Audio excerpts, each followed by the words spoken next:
Hello, everyone, and welcome to Week 11 of the OSU Preview Podcast. I'm Alex Husky, and I'm joined by Asa Lucas and Jace Andrews. Guys, how are you doing on this chilly morning?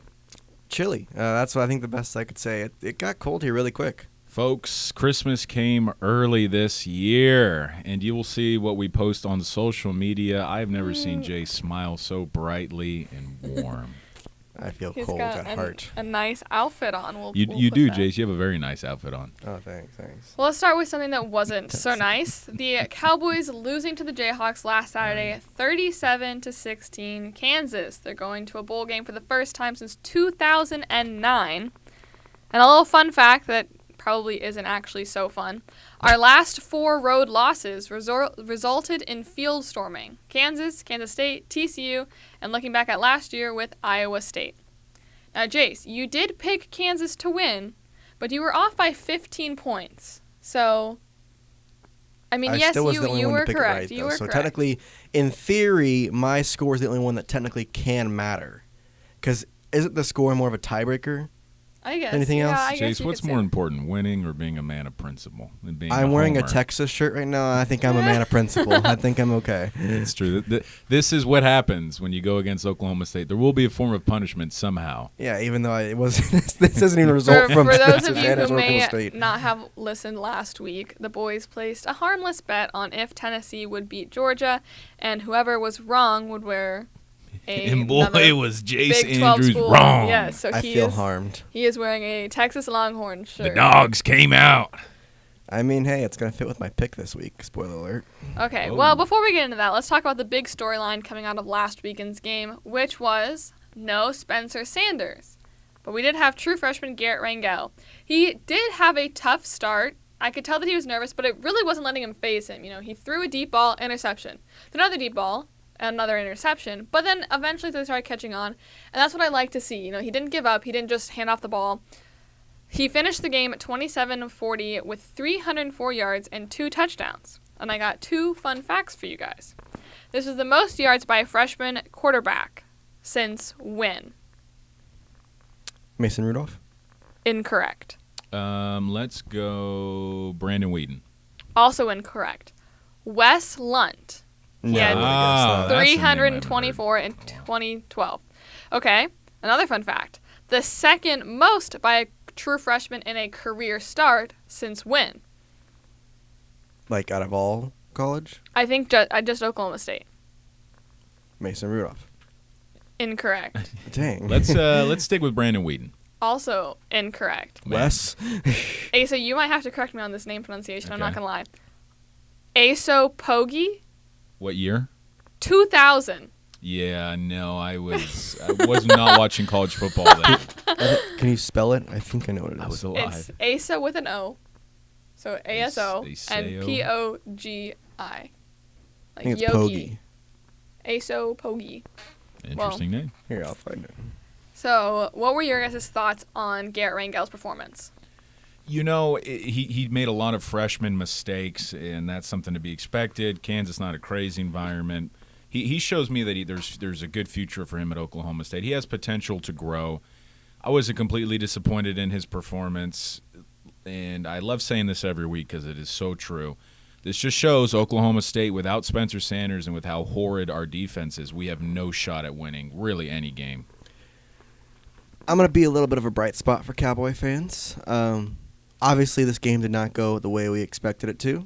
It was kind of a tough game throwing a true freshman out there. I mean, obviously, we had the backup that he came here in the spring and played in the spring game. You know, he had been here for at least a semester before having to play in his first game. But looking on the bright side, he started off poorly, but he finished with 300 yards. Right. And 2 touchdowns. Pretty impressive. Which is pretty impressive. You add on top of that he's a freshman, obviously, and then guess who caught one of his touchdowns? On a beautiful pass, I might add. Stephon Johnson. Mm-hmm. That fade route, I mean, listen, I love Spencer to death, but we all know in this room he cannot throw a fade ball. Right, we talked about that, last week, 2 weeks ago? Multiple times. That was a perfectly placed fade ball that we can use on any receiver, not just, the Tylan Wallace, the Tay Martin type receivers that Spencer had. Stephon Johnson, he's a freshman. You have the freshman. I mean, there's a lot of positives in the future. It's just going to suck because this year's going to be tough. Unfortunately, we're not looking towards the future of Correct. Oklahoma State football. We're more than halfway through our season, and we're trying to avoid the Texas Mortgage Bowl. Okay, Well, exactly. I mean, hey, at this point, there's a lot to dive into this There's year. a couple more things I want to get into, but we'll come back to that moment. The Cowboys went a full 5 quarters scoreless, dating back to the Texas game. But Go we Pokes. did score a touchdown with 10 minutes before the halftime. Injuries. Thomas Harper is hurt again. Hunter Woodard and Braden Johnson were still out. There's no update on Spencer. Correct me if I'm wrong. No, we haven't heard anything. Okay. No. Then Trace Ford and Tyler Lacey both got hurt during the game. Which is why my point is we kind of have to. It Have sucks. to what? Look to the future. I just don't see I the think season all of our ending too chips hot. just need to be pushed in on the Bedlam game. Okay. Yes, I I don't agree. care if you I have a agree. dislocated Let me shoulder. say I agree. one Torn. more thing, Yeah. and then we'll come back to this. OSU ended their 12 straight win run against Kansas, which was the school record for consecutive wins against one opponent. Hey, guess we did better than the shirt that I'm wearing. Texas. They lost to Kansas twice in the past 12 years. So I mean, at least we're doing better than that. The question of the hour. Do you want Spencer Sanders to play the next 3 games if he's available, or move on to Garrett Rangel? I want him to play in 2 games, Bedlam and bowl game. Agreed. I could care less about Iowa State and West Virginia. Okay. In my opinion, with Garrett, I think we can win those games without Spencer. Win Bedlam without? No. No, Iowa State and West Virginia. Yeah. Those are doable. I think we could win that. And we're at home. People play better, especially the Cowboys. We play better at home. We have a very long home win streak that I would hope to continue. But And with a true freshman, the home environment really does correct. help. And it stinks, but we've seen this before. Garrett is going to get so much love because he's new. It's just like when Mason Rudolph came in. Everybody loved him because he was new. And then you start, thinking, well, Spencer it. It's just like, I hate to bring up the situation again, but the Shane Illingworth situation where everybody was saying, we should start him, which was the incorrect statement, but he was new. And that's how people kind of saw the it. way he performed in that Bedlam game 2 years ago showed me. Correct. Oh, but he was not the guy. Think about the first game that he played in, that Tulsa game when he. Everyone granted, he loved came in him. for Ethan Bullock, which is a different situation. But after that game, people were talking about, do we even need to have Spencer because Shane looks so good? And we did. And we did. And it's just this situation. Are we going to learn from that? I think Spencer kind of has checked out. I'm not going to lie. And I think Yeah. it's hard. I'm sure internally he's upset. But I believe we discussed this on the show a couple weeks ago of if he does want to continue a pro career or if he just wants to go coaching or maybe just live a normal life. But I think it's definitely becoming more evident that he does not want to have an NFL career, which is fine. But I think that we should devote our time and our effort into preparing Garrett Rangel because, like you said, the season's kind of done. We have our 3 losses. Let's move on and let's prepare Garrett and, maybe Gunner as a backup to move forward in the rest of Cowboy football. Yeah, I really don't know what to expect the rest of the season, and we can kind of get into more of that with the preview of the game. But the injuries in this last game and just what happened, it showed me 2 things. First of all, we need to just kind of focus on the future, and second of all, I hate to say it, but we're 8 games in now, 9 games in. Mm-hmm. We absolutely fumbled the bag by letting Jim Knowles go away. Absolutely. That I think that changes the season if we have a good I don't think there was a defense. chance we could have kept him, though. Well, I think Supposedly the rumors I've- were that he said I wanted this amount of money. we Nope. had that amount of money. Yeah, and they just And sometimes, and here's the thing. Chad Weiberg has talked about it, along with Casey Schrum, that we want to be a power conference. We want to be a powerhouse in football. To do that, you got to dole out powerhouse money. That's fair. And that includes keeping a defensive guy that you know is good. Asa, do you have any remaining Jayhawk recap? You know what? This was another OSU game this year where I had to turn it off in the fourth quarter. I'll be honest. I never really had it on. I stopped watching at the beginning of the fourth quarter. I had the Tennessee game the entire time. Looking From at background. the college So did I. football rankings that came out last week, OSU was not ranked. It was the first time in well over a year that we weren't ranked in the top 25. Kansas State dropped to 19. Texas moved up to 18, and we'll talk about the Big 12 games in a minute. Clemson, after almost getting shut out by Notre Dame, they fell all the way down to 10. Alabama fell to 9 after losing to LSU. Tennessee, Jace, how's the Texas shirt? I'll tell you this. Tennessee, never bet on them. Hendon Hooker, a fraud. Anyone from Tennessee should be ashamed. Well, good thing I was born in South Carolina. That's true. Tennessee dropped to number 5. So the top 4, Georgia, Ohio State, Michigan, and TCU. Do you have any other, let's not get into the Big 12 teams yet, but do you have any other general views on the top 25? Any disagreements? Thank goodness that TCU's ranked in the top 4, just because they deserve to be. I mean, as much as I know that it probably won't be there next week, you're an undefeated Power 5 team. There's 4 left. The top 4 is obvious. It's just how you slice it. Mm-hmm. I can't disagree that they're 4th out of those 4, but they had to be number 4. Because if they put Tennessee over TCU, that creates such a problem with bias that they wouldn't be able to recover from it.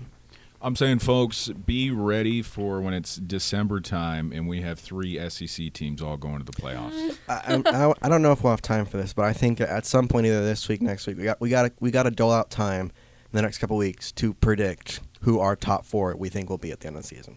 Let me see. The selection shows like the first weekend in December. In December, I think we got to start maybe try and do one sometime in the next 2 weeks. What about could we do it in our West Virginia preview?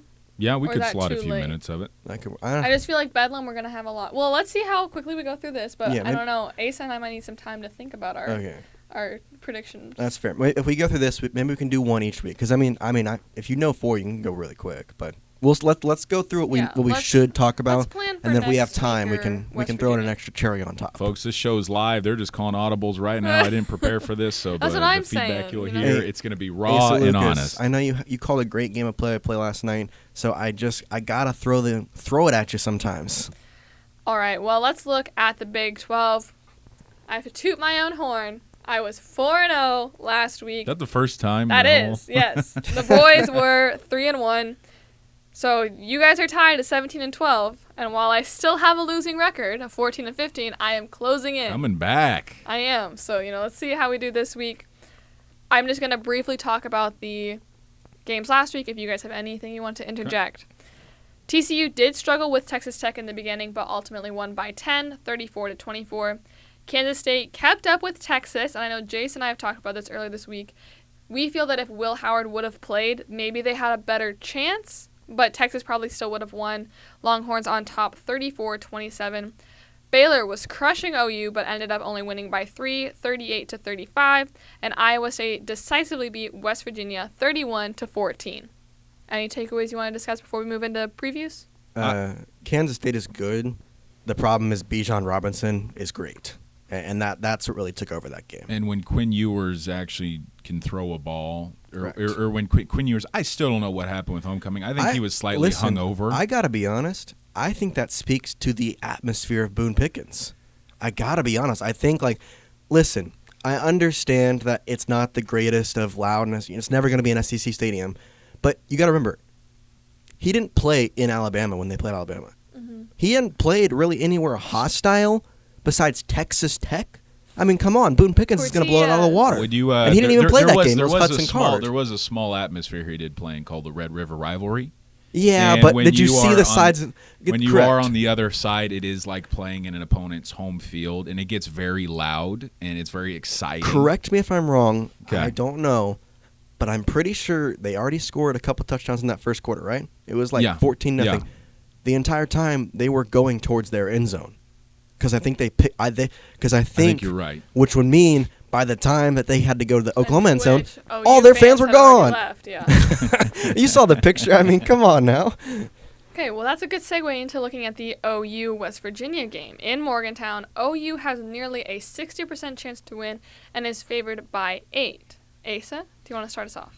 These are those games where we talk about this, where it's a coin toss and you don't really know what's going to happen. And most of the time, I wish we could have our stats where I predict Oklahoma. I feel like I've been semi-successful, but not very successful. West Virginia is a very strong team at home, but I think Oklahoma is starting to figure out their play style, what they're doing, how it can work with Dylan Gabriel. Almost beating Baylor, by the way, if it wasn't for a few turnovers. I'm going with Oklahoma beating West Virginia. I'm going with Oklahoma specifically out of. I know I didn't say it while actually saying it that I thought West Virginia was going to blow Iowa State out. I can't bet on West Virginia after that, so I'm going to go OU. I'm going OU as well. I think if they lose to the 3-6 Mountaineers, Then there's hope. There's hope for us. For Bedlam. There's hope for Bedlam. I thought you still meant for think there's OU, and I was like, I No. don't think there's any hope for OU. So we're all anticipating the Sooners will go bowling after this weekend. Kansas State at Baylor, one of the 3 night games in the Big 12. The Baylor Bears students started forming a blackout. It was called Blackout McLean. They wanted to be blackout. The school wasn't letting them. I don't think they weren't letting them. They just weren't promoting it. So finally, I believe late Wednesday night, Baylor Athletics said, yes, we're going to do a blackout, but you better show up and show out. Because as we've talked about, Baylor's fans are kind of fickle. You know, they'll show up, leave after 10 minutes or whenever it gets bad, and they're not loud. Do you think they'll be able to pull off the blackout? Listen, I'm not trying to be pro Baylor or anything, but I do know that the blackout game has been a big thing at Baylor University for the past 6 years. So have they ever done it? So the first time they had a blackout game, at least in my knowledge, was the 2011 Oklahoma game where RG3 had his Heisman moment. Oh, I think I do remember that, yeah, actually. and then they had blackout for Oklahoma 2 years later. Also super cool. But every time that I've gone to a blackout game, fans have not only gone, but they've stayed. And usually, this is just me, when you have something like that, your team just plays better because guess what? You're wearing cool uniforms. You got the stadium wearing the same color as you. It's loud. And with the blackout game, they got lucky. We didn't. It's at night. Mm-hmm. So it's going to be dark, and you're going to have black all around you. And so it's just going to kind of help a little bit. Who do you have winning this game? Kansas State. I'm sorry. I understand it can help a lot. I think it's going to be a good game. I but do want to say that Baylor has a 61% chance to win and is favored by 2.5. I wouldn't be surprised if Baylor won, but Kansas State has kind of been one game kind of weird, next game really good. What you're going to see here is going to mess with Kansas State. Is I think we're going to see a quarterback switch. I think they're both going to test Will and Adrian. They're going to see whichever one's better. And Deuce Vaughn, give him props. I mean, he made Oklahoma State's defense look silly. He was a struggle for Texas. So if they rely on him and they get that offense flowing like Kansas State does, I got Kansas State win this one, no problem. I have Kansas State as well. It is technically the upset, but you have a ranked team versus an unranked team, so I'm not quite sure why Baylor is favored so heavily. I mean, 2.5 points, but the 60% chance to win is kind of big, especially in the Big 12 where we said every week is a toss-up. Yeah, just to preface, I may come back to this game depending on how this next prediction goes. No, you can't change. No. I'm just to make it interesting, just like last time. Oh, and I would like to ask out of courtesy for the last Big 12 prediction to have Jace Andrews go first. Yeah, I can do this. Okay. The next night game in the Big 12 is Kansas at Texas Tech. Asa, Tech is favored by 3.5. Who do you have winning? I think here Jace and I could finally disagree on a game. I think you and I are going to disagree on this one. I like Texas Tech to win this. Okay. And Texas Tech does play very well in Lubbock. There's been a few times this season where they've really dropped the ball. Kansas, with JT Daniels, I believe he could be coming back in this one, but if he does, he's going to be a bit rusty. Mm-hmm. We made Bean look great, but OSU just does that for every team. They make every quarterback look really good. I like Texas Tech winning this one. See, this is a coin flip. The only thing I'm going to base this pick off is that Kansas looked really good last week. Texas Tech lost. And then the last time Texas Tech played at home, they got rocked by Baylor with a good run game. And guess who has a good run game that we found out last week? Kansas. So I'm going to go Kansas. There we go. That's the game where I take the lead. Okay, forget the last thing I said. I'm going with Tech as well, Asa. I think okay. they play better at home. And while Kansas did look good against us, I just don't think they are that good. I will say, I'm not going to try to pick, but I want Texas Tech to win because I want as many bowl teams in the Big 12 as possible. Big 12 does need that. I want Texas Tech to win, just to preface. Depending on how today's game goes, maybe next week we'll just do a very brief recap and we'll do a bowl game segment. Prediction? Yeah. That may work. Okay. The final night game, which is the later one, is at 6:30. TCU at Texas. It's the unbeaten 4 seed versus the 18th seed with 3 losses. I'm kind of surprised at the odds. Texas has a 73% chance to win and is favored by 7.5. Jace, the man in the Texas shirt, who do you have winning? Listen here, everybody. College Game Day is going to this game. Oh, I did forget to mention that, yes. Quinn Ewers is finding his stride. DKR is going to be probably the loudest stadium that it's been in maybe 5 years. Or the Bama game. Or the Bama game was very loud. The Bama game, definitely, I can see that. But when you have night, it just feels louder. I think we can agree with that. Mm-hmm. So I'm going to go Texas. And unfortunately, because I would like to see a Big 12 team in the playoff. But here's also another opinion. TCU would be the version of the 2019 Oklahoma team.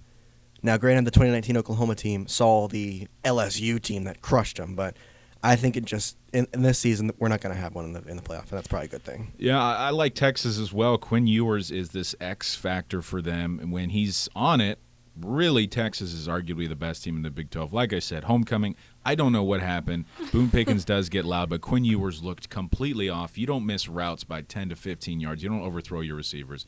That's not normally a miscommunication thing. Max Duggan will come in. He'll do well, but Texas will finally look decent and get a win. All right, well, I have the Longhorns coming out on top. I know people like Jay say that we need a Big 12 school in the playoffs and that it would be really good for the conference, but I don't want it to be TCU. And I would like Texas to rain on their parade, and I have the Longhorns winning. So the only game we disagreed on was the Kansas-Texas Tech game. Wow. So we'll see. Maybe I can get a winning record next week. Whoa. Moving on into the final segment of the show, the preview, taking on the Iowa State Cyclones today at 2:30. It's a blackout game in the afternoon, so I'm not sure how that'll work. And it's cold. And now you said earlier that the players like it because everyone's wearing their color and they get to wear new uniforms. What I don't think enough people are talking about is Pistol Pete got a new outfit for the blackout game. We were there for that. I saw when the news was breaking on Twitter. I was next to you. It was very cool. Am I silly, or has he worn the trench coat before? He just has now a black He's worn always the had a trench trench coat. Yeah, it's just the black stuff underneath that's new. His pants. Or what are they not called? pants. Flat, I don't know. chaps. His Cowboys. Chaps? Is that what they're called? Asa. Sounds right. Texas Chaps. You're Chaps? right. Okay, it's thank you. It's Chaps. So looking at Iowa State from afar, they have a 4-5 record, so they need 2 more wins to go to a bowl game. They play us, then Tech, and TCU. So the odds that they go to a bowl game really depend on today's game and if they can win. You've said it, I believe, offhandedly on the Poke Report for sure, but I'm not sure if you've said it here, Jace, that Hunter Dekkers, their quarterback, is no Brock Purdy, but he can still throw. He has 2,370 yards with 16 touchdowns. However, he has 10 interceptions and 19 sacks. Do you guys have any ideas how many yards he has lost with his 19 sacks? I'll go 200. 250.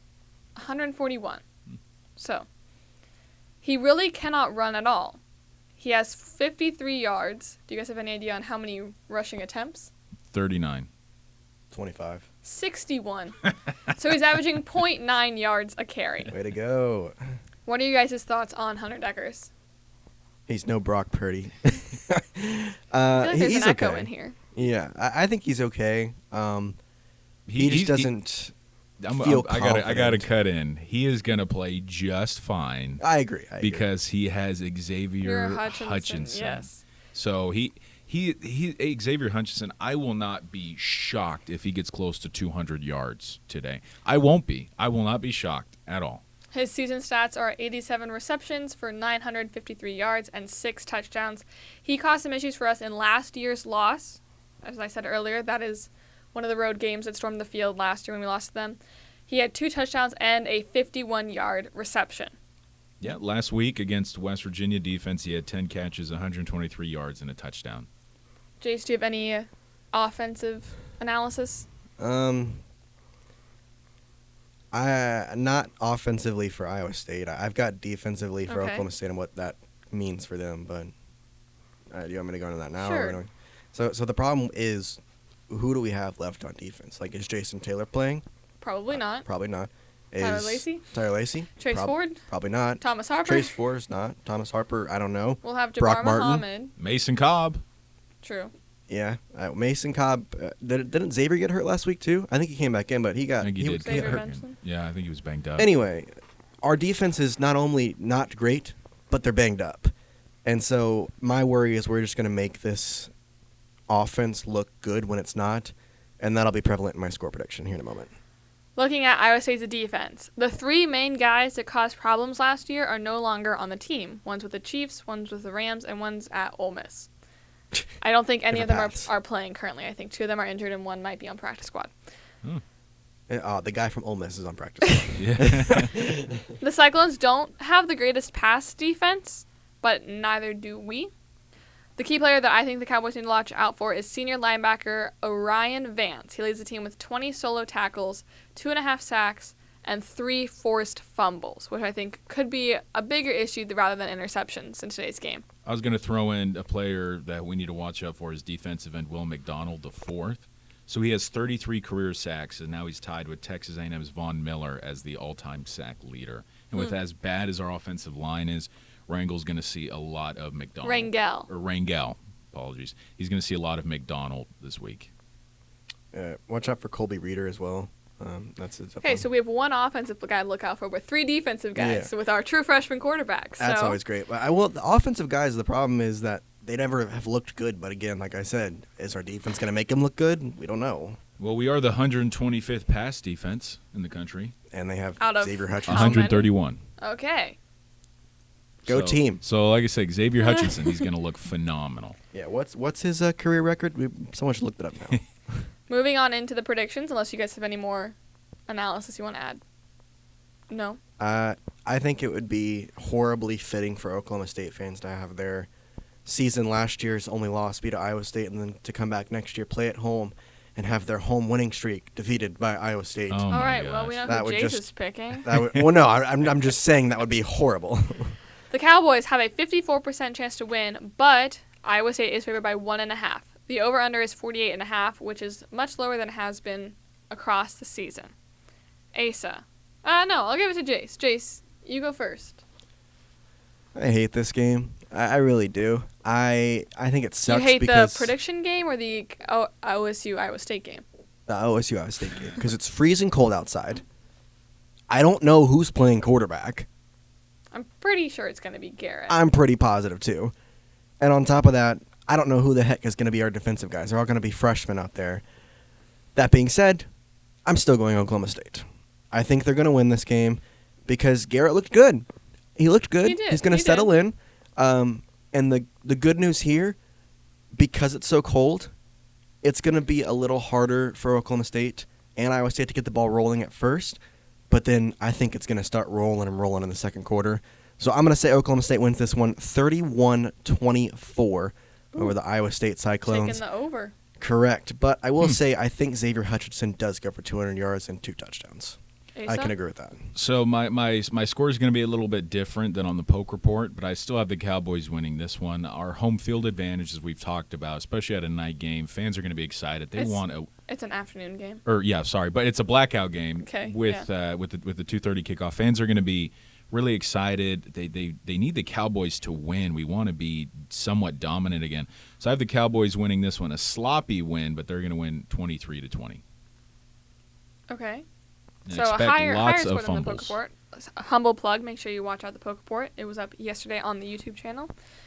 So I had the Cowboys on top as well with the same margin of victory as Asa, 3. I have OSU winning 24-21, so very close. I think it'll be a lower scoring game than typical, but still get some points on the board. I'm not quite sure if the Cowboys will trail and then get a game-winning field goal or touchdown, or if we'll have it in the bag and then almost lose it at the end, but it'll be close. And I picked this score before I looked it up, but that's the score we lost to last year in Ames. Oh, So it's a nice little sweet revenge if we can. That would be. Make sure they can't get qualified for a bowl. That's true. And that goes back to if Iowa State wins this game and Texas Tech wins this game, they play each other next week for a pseudo playoff bowl game in a way. Yeah. I don't know how to call that. So we've said it all season, but the Big 12 is a mess, and it's one of the most fun conferences, I'd say, that I've seen in a while. I think We are the funnest conference, really. I can say that. We're not the best conference by No, any matter. no, But no. I guarantee you we're going to have a lot of people in bowl games for our 10 teams. We're more fun than the Pac-12 after dark. I promise you that. Yeah. Yeah, I will say Bo Nix in a green uniform scares me. That guy looks really, really good. You at looking Oregon. towards the Alamo Bowl, Jace? They ain't going to be there. All right. Well, we are out of time, so we'll make some space for the bowl and playoff predictions for we'll do next that. week's show in our special Bedlam edition. But that'll do it for the OSU Preview podcast. Make sure to go turn your channels to FS1, correct? Yeah. FS1, I'll 2:30 kickoff. Man, that Bedlam show, folks, you are going to want to No, listen it's ESPNU. I just You're going to remembered. want to listen to our Bedlam show. That one there's going to be lots of passion and emotion, I promise. There will. So like I said, turn your TVs to ESPNU, or if you were one of the lucky 509,000 people to get a ticket, make sure you use it. Come out, blackout Boone Pickens Stadium. Yeah. Or watch it on 11 a.m. at ESPN 8 The Ocho. All right, well, I'm Alex Husky, joined by Asa Lucas and Jace Andrews. Have a great day, and Go Pokes!